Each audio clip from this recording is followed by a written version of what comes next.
Signore e signori, la tempesta sta iniziando. La Tempesta della Resa dei Conti è un progetto di teatro di cittadinanza nato a cavallo tra il 2017 e il 2018 grazie alla collaborazione col Teatro Stabile del Veneto Carlo Goldoni e nasce dalla profonda convinzione che bisogna ripensare le città attraverso progetti che coinvolgano cittadini di tutte le età e di tutti i livelli. Il teatro da questo punto di vista è uno strumento impagabile che permette di aggregare persone le più diverse. Ecco il pretesto di usare La Tempesta di William Shakespeare come motore per parlare di una città contemporanea, di una città che cambia, che si spopola, che si trasforma, che si ripopola di nuove energie.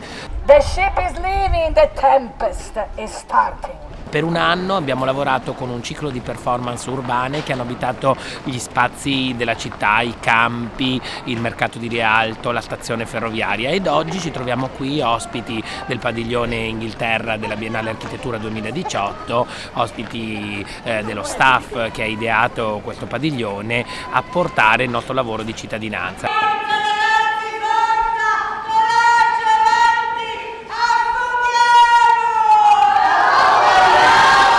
La scena si apre sui marinai che stanno caricando la loro nave, stanno per partire felici, ma incontreranno la tempesta che li porterà nell'isola.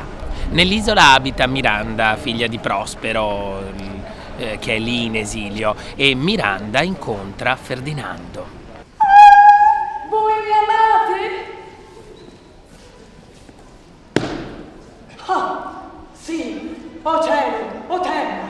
Siate testimoni a queste parole e coronate con lieto evento ciò che sto per dire. L'isola è abitata anche da esseri satirici, quasi degli zanni, delle grandi galline che piano piano stanno divorando e vendendo quest'isola città.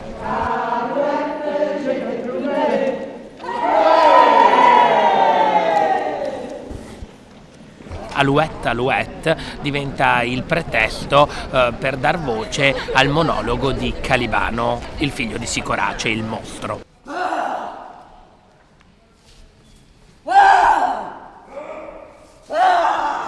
Solo una preghiera, forse l'idea di ritrovarci tutti in un abbraccio, solo la possibilità di ricreare un cerchio magico, rituale e virtuoso potrà nuovamente farci sentire cittadini, abitanti di quest'isola. Questa è la mia isola. Questa è la mia isola. Noi la odiamo e la amiamo.